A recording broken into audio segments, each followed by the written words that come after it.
Hello, good morning. I'm Kate from What Kate Made, and welcome to the second part of our spring wreath demonstration. I don't know whether you caught me a couple of weeks ago, but I did the first half of the wreath. We made some paper flowers and some fabric flowers to go into our wreath. Today, I'm going to show you a little bit of needle felting. I don't know whether you can see if I move to one side, but this is my wreath that I completed. So this is the one that's been on my door. I'll lift it down so I can show you what I've done with it. So in addition to what we made last time, I've also done a few little extras. You can see on this side, I've done some little fake catkins. We went for a walk in the woods after the last demo, and I saw a few things and thought, oh, that'd be nice. This side, I've done some little fake pussy willow. I'm going to show you how to do both of those today. The pussy willow's needle felted. The catkins are actually crocheted, just little chains. But I'll show you how I put them together. You can also see at the bottom, I think, I've done a needle felted bird and a little bird's nest. I'm not going to show you the bird today. That's quite complicated. But I'll show you how to make the little bird's nest and probably how to make some needle felted eggs. I've put little plastic ones in mine, but I have had a go at needle felting them, so I'll show you that too. So that's my finished wreath. I'll just hang that over there. So here's one I made earlier type, which is half finished. As you can see, I've got the flowers on it. So last time I showed you how to make the daffodils and the bluebells that you can see on there and the cherry blossom. And I've stuck these on. I've just hot glued them to it. Also the little beaded, I don't know if you can see those, tiny beaded like grape hyacinths. The wreath frame itself is made from recycled toilet roll tubes and newspaper. I've covered it with this blue and yellow satin ribbon, which is very nice. You need to leave a gap at the top to tie your hanging ribbon on. But what I'm going to show you today is the catkins, first of all, and the pussy willow. And I'm going to add them at either side here. So let me turn the camera down and I will show you how it's done. I just want to make sure that I've got all my work surface on camera. I have, yep. Okay. So if you've done any needle felting before, or if you've seen me do any before, I did some last year. I did an autumn wreath and I did a little bit of needle felting then. It's a very simple craft. All you need is a needle and some wool, basically. You can use a few more extra bits and pieces. Just move that out of the way so I can see my materials. Right. So the first thing I'm going to show you how to do is the little bird's nest. It's basically just a little felted ball. I used mixtures of browns and greens. I thought that looked most like a nest. And I'm going to show you how I made that. So for needle felting, you will need a needle. This is the type of needle I use. It's a barbed needle at the end, and that creates the felted effect on the fleece. So that's all you really need to get started with, that and some fleece. But I also have this multi-tool, which has got several needles in, which just makes it easier. And the other thing you can get, which will make it easier but isn't necessary, is a brush that you can felt onto. By doing that, it basically felts both sides. So these are good but not essential. All you really need is one needle and your wool roving, which is washed, dyed and carded, finely carded fleece. And you can buy this anywhere really, crafty shops. So the other thing you're going to need for making this bird's nest is a form. And I've just got this polystyrene ball, and that just helps you create the cup shape. So anyway, let's get started. So I'm going to mix a bit of fleece together. And when you're using this fleece, I always like to keep a knot in them just because it stops them getting all stuck together. The way you work your fleece is you can just peel off strands like that. You don't need an awful lot because I'm going to use several colours. That's my dark green. going to use this dark brown. I'm going to peel a bit of that off. Might need a bit more of that actually. And I'm going to use some of the lighter fawn colour that I've got here, this one. Just a tiny bit of that. They do go a long way, these. I'm not sure how much these cost. I tend to buy them in big multi-packs, but I'm sure one of these skeins is little more than a couple of pounds. And they last for ages. So I've got my strands now, and I'll just split that again. And I'm going to kind of like muddle them together. So sort of like this. Try and mix the strands together.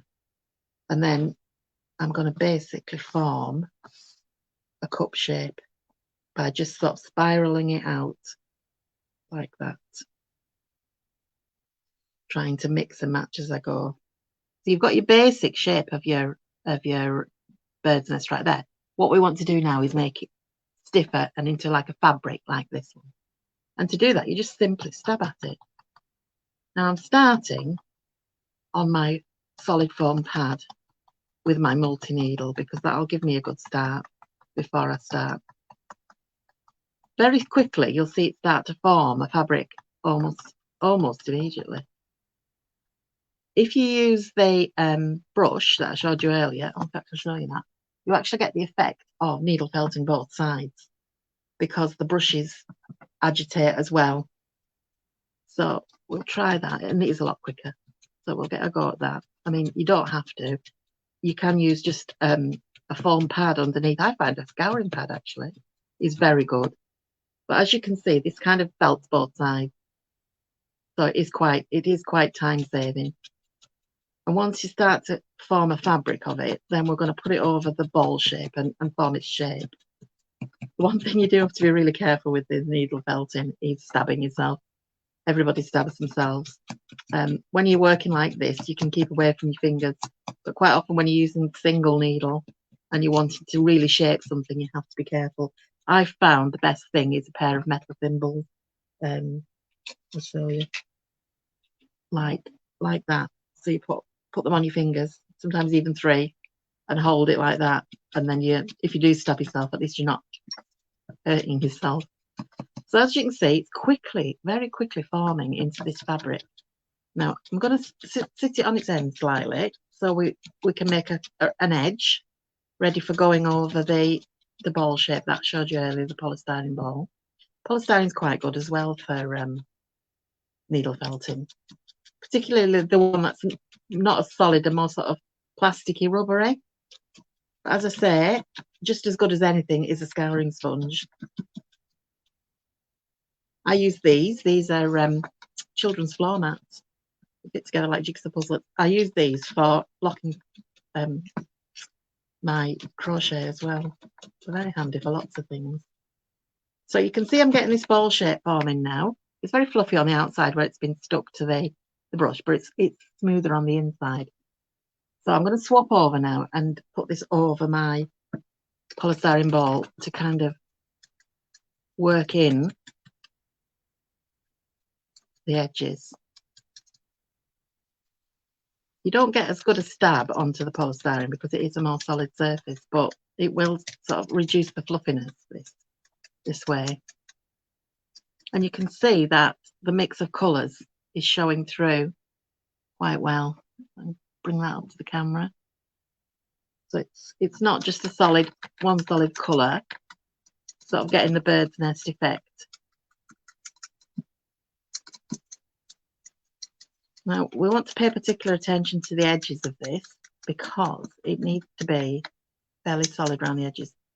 And once I've got the cup shape going on this ball, I'll show you how to work into the edges to make it a little bit more solid. I mean, this is the method, whatever you're making with needle felting. It's very simple, but it's quite effective and it's quite therapeutic. Oh, if you're in a bad mood, you can stab all day long. So you can see a lot of the fluffiness has gone now, and it's much more solid feeling. You can feel it. Well, you can't feel it because obviously, but you can see it's starting to look a bit more soft. So what I'm going to do now is take the single needle and my finger protectors, and I'm going to hold between, and I'm going to just stab. I don't know whether you can see that. Let me get a bit closer. But I'm holding it between, and I'm just stabbing into the edges like that with a single needle to just tighten it up a little bit around the edges. While I'm doing this, I could say a few hellos, couldn't I? Irene. Hi, Irene, and hi, Hillary. I think that's all we've got commenting at the moment. If you're out there, say hello. Tell me where you are. Tell me what the weather's like. It's absolutely glorious here. In fact, it's so glorious, I've had to close the curtains so I can see the screen because it was really, really bright. But it's certainly been a beautiful weekend. Lots of gardening done here. I live up near Blackpool, and the weather's been quite mild, although we had a bit of frost this morning. So I've got lots of gardening done, lots of seeds sown, and I'm planning on taking. I'm dog sitting for my son's border collies today, well, all week really, and so I'm planning to go out for a walk. I'll just say hi to Sheila. Did I say that right? Thanks for watching. Oh, it's overcast in Solihull. Oh well, it's absolutely glorious here. That's no consolation to you though. Right, so that is our bird's nest. It's quite solid. It's irregular shape, but that's quite natural looking. I like the colours in it. Hi to Kath and hi to Sandra, Sunny Scarborough. And that's your bird's nest. So if we take our wreath again, on mine, I've put the bird's nest here at the front. Can you see that? Yeah. Right in the middle. So that's going to go there, and I will glue that on with the hot glue gun. So we'll do that now, actually. I'm going to glue the wreath and not glue the felt because the felt's quite fine, and if the glue's really, really hot, you don't want to, well, you won't set fire to it, but you might melt it a little bit. So I'm trying to get this position so that you can see what's in it, but that it's not sort of lying on its side, which would be a bit unrealistic. It's still very bright in here. Can you see that? Right, so the next thing I'm going to show you is the eggs. I haven't got a very realistic egg colour. I suppose actually I could make them with the cream, and then we can put dots on them if you want to. So when you're making a solid shape with the fleece, one of the things I find easiest way to do is to tie it in a knot. So if you wanted to make a circle or an egg shape or any sort of solid shape, tying it in a knot is a really good start. So I'm going to split this in half because I want to make 2 eggs. And so with this piece, I'm going to tie a knot in it and that gives you the base of your solid shape. I'm going to go back to the brush and the multi-prong for a little bit. And again, it's simple as you just stab it. Now it will go flat, and the way to get your shape going is to just keep turning it a quarter turn, and it will start to form the shape you want, either a circle or an oval in our case, because we're making an egg. And you can see very, very quickly it starts to form the shape.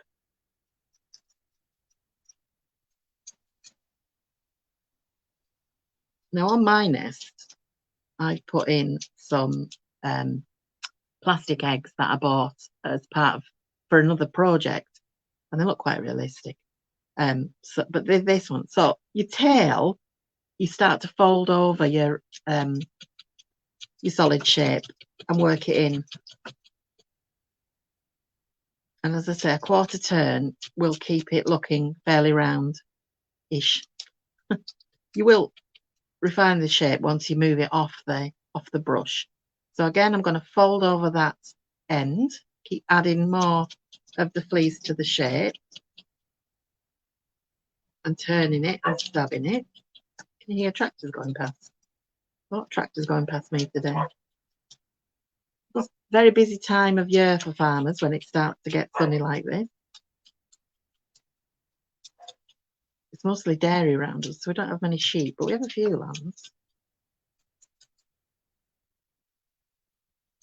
So you can see the shape starting to form, the egg shape. I'm just going to fold that last bit of fleece over and make sure it's attached. Right, and I'll move off the brush again. Rearm my fingers because we don't want to. And then take up the single needle and start to form this shape a little bit more. I'm aware that you might not be able to see that very well, but what I'm trying to do is keep turning and stabbing the one end and making it a little bit narrower as eggs are sort of pointed at one end to create the egg shape. And it's very fast. You can see already that it looks a bit like a peanut at the moment, but it is starting to work up very fast. And they're starting to look a bit more solid and a bit less fluffy, which is what we're after.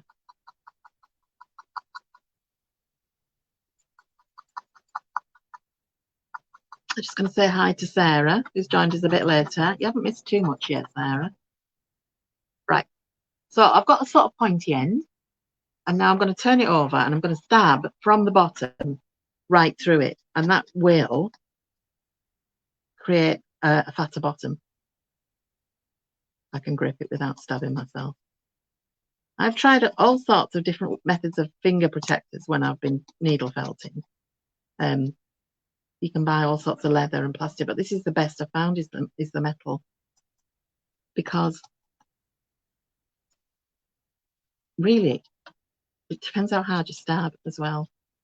But your most essential piece of equipment when you are needle felting is actually sticking plasters. I found I do classes here at home, and I always have to have a ready supply, and I also have to warn people in advance that they will stab themselves. I've got a bit of a line there. You probably can't see, but I'm trying to.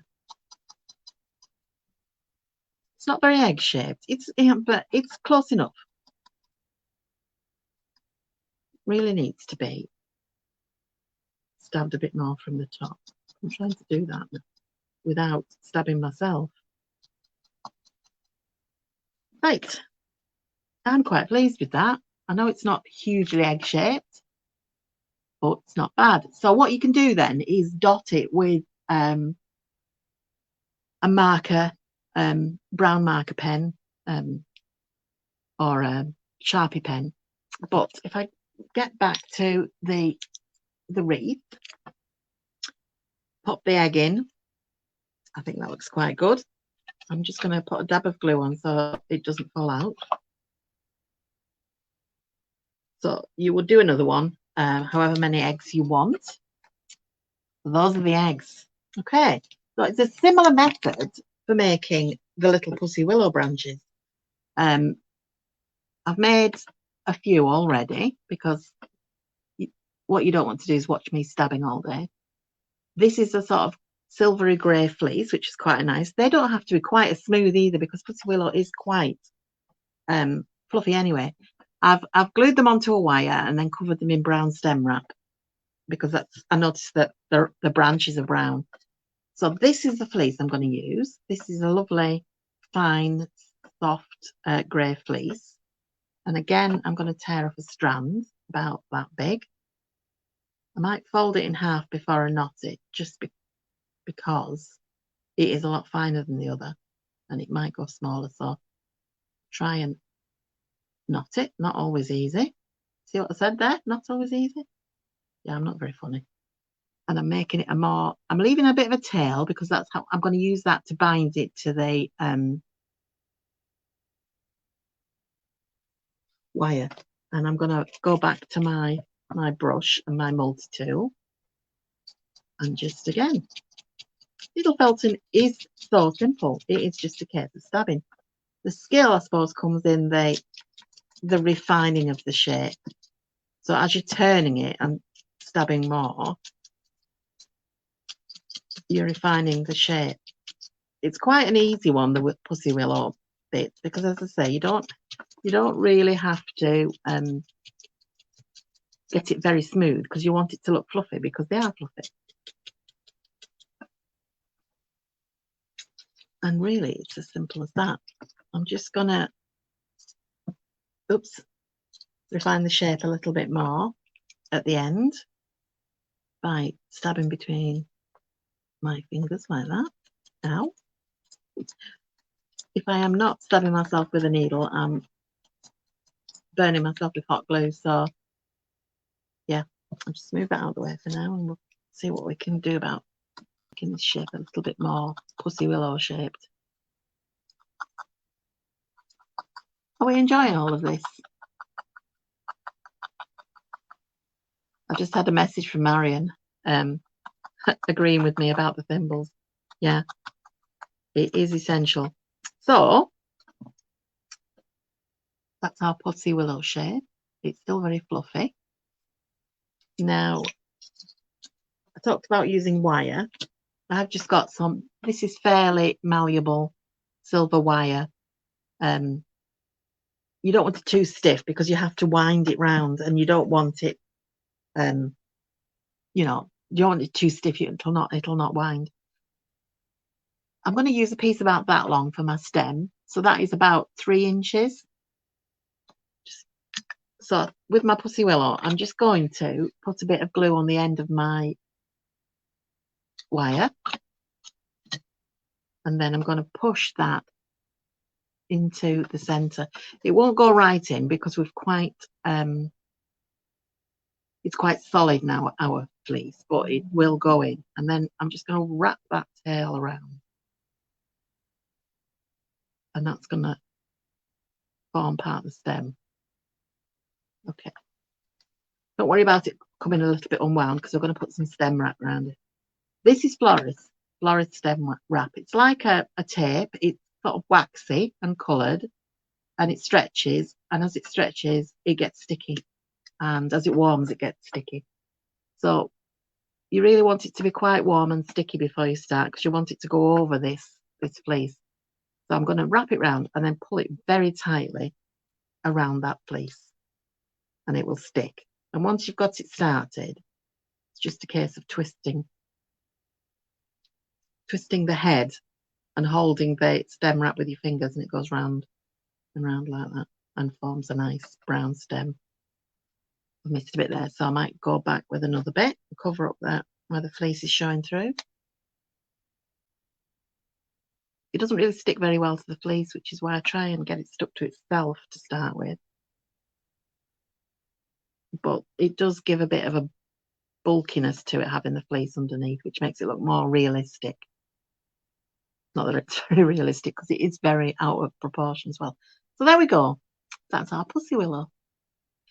And what we do now is we wire them all onto a longer stem, although that might be long enough. We'll see. You want to wire them together into a sort of like, the way you see it is, it's kind of like alternate like that down the stem. So I will get another bit of stem wrap and wrap these together.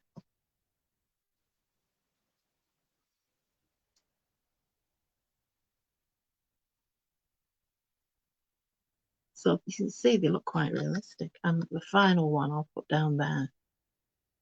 Let's just unwrap that a bit more. There we go.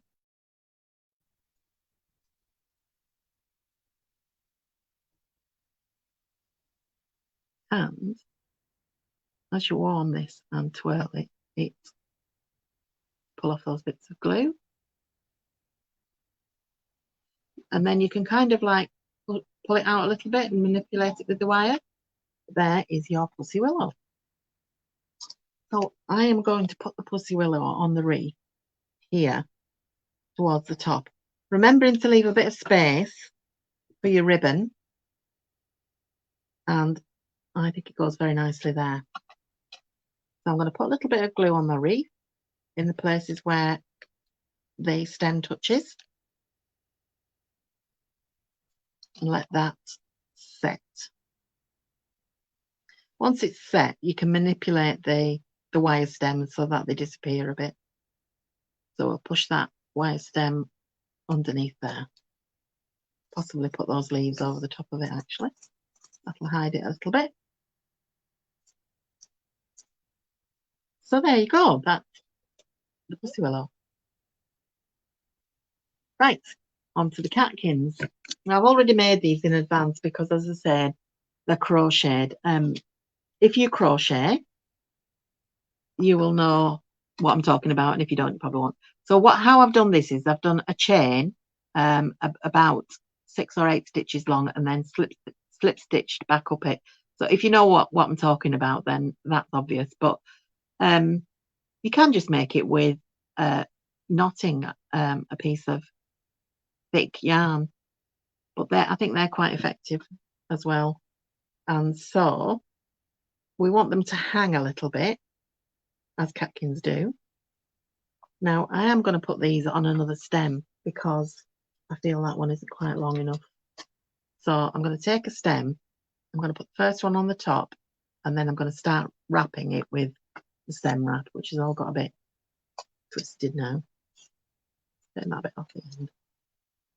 After a little while of using this, you end up so sticky, and it's not easy to get off. I've resorted to scrubbing with soap.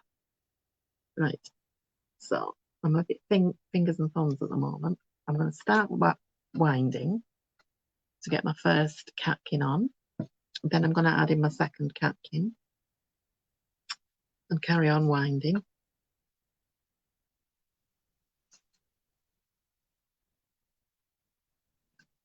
And then we'll put the third one. Again, we can manipulate them into place. So Sheila's asking about stem wrap. It's a Florist stem wrap. They use it for making buttonholes and covering the stems if they wire flowers up. This is it. It's a wax tape. You can get it from Amazon. You can get it from Florist suppliers. Comes in several colours. I've got it in brown and green and white. Florists all know what I'm talking about. My mum was a florist, so we did a lot of making of buttonholes and things like that for weddings. So I'm quite adept at it. So once you've wired it in your stems, then you can move them a little bit to get them into a position that's pleasing. Now, I think that's quite realistic. I also have here a few little extra leaves, so I may add them as well. These I did last time, and you can just cut a leaf shape and then glue them onto a stem. And this is quite a nice pale leafy green, so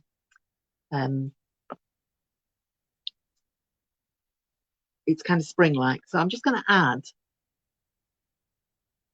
them to it, again using the stem wrap.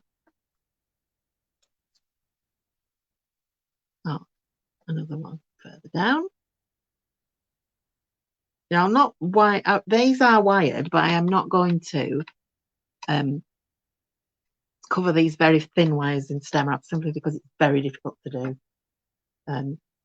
Which is why I use the yarn and the fleece with the other ones, because they make it a bulkier branch. Now, once you get to the end, you can trim off the spare wires with a pair of pliers. These are my wire cutting pliers. So I'll just trim off those ends. Go pinging off now into the distance. And again, get stuck in my hoover. Okay, so that's our catkin branch. And on our wreath, I'm going to put this higher near the top there, above this is our cherry blossom. I can just bend that down a little bit so you can see that a bit better, because we don't want to hide it with the catkins. So the obvious place I think to glue the catkins is just where there's quite a lot of branches joining. So I'm going to bob that on there. Hold it a little while till the glue takes hold, and then you can start to arrange. So we might pull our leaves out to the side a little bit and have the catkins falling down. Now, I think that is just about finished. All it really needs is a little bit of tidying up now, and it needs its ribbon at the top. Now my hands are sticky now and covered in glue and and bits of fleece. So Why did I put the ribbon? Just bear with me a second.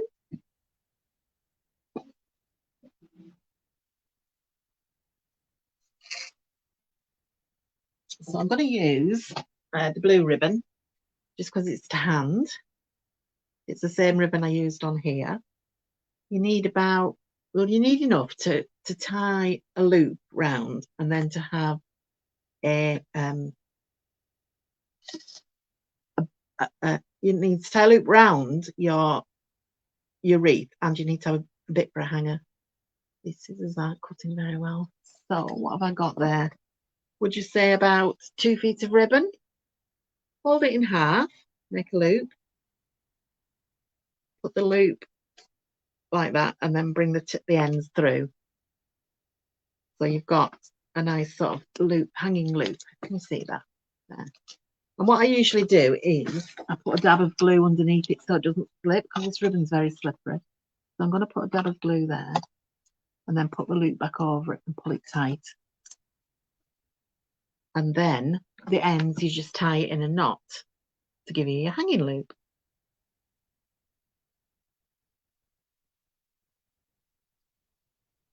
And there we go. I'm just going to turn you back up so that you can see it when I hold it up. So there's your loop. And what do you think? I think that's gorgeous. As I said, the other one's been hanging on my door all weekend. It's been much admired. My door, I have a porch. I've said this before, I have a porch, so it does keep it from the weather. They're obviously not weatherproof because there's lots of fabric. This one's going to go to my sister-in-law in Scotland because I promised her. And my mum's got fed up with taking all my cast-offs now. So I hope you liked that. I hope you enjoyed that. If you want to check out some more of my other videos, there's a lot on this feed already. There are more videos on my page, What Kate Made. If you go onto Facebook and just put in What Kate Made, Kate's Design and Craft, you'll find my Facebook page, and there are lots and lots of tips and hints on there and things to do. I like to do little videos and post them up, little how-tos. I think my next session for Virtual Village Hall is on upcycling, and it is on the 4th of April, and I'm going to be showing you what you can make from one pair of jeans. And all week on my Facebook page that week, I'll be having little videos, tips and hints. Next week I will be posting a video on how best to cut up your pair of jeans. So go out and buy yourself a pair of jeans at charity shop, rummage around for an old pair that don't fit you anymore. Doesn't matter if it's got a hole in the knee or the zip's broken or whatever.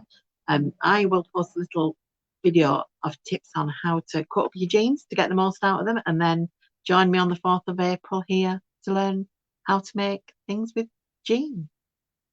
And that's about it for today. I'm probably finishing a bit earlier than I normally do.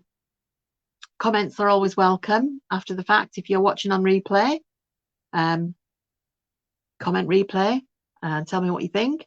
If you make a wreath, it would be really, really nice if you could send pictures. If, again, on my Facebook page, there's a WhatsApp button. You can send me a message on WhatsApp and attach your pictures to it, and I'll try and put them up on my page. Thank you for watching. I've enjoyed it. Hope you all have a lovely day. It is clouding over a little bit here now. I maybe I'll be able to open the curtains. But thank you for joining me. And I'll say goodbye and have a lovely day.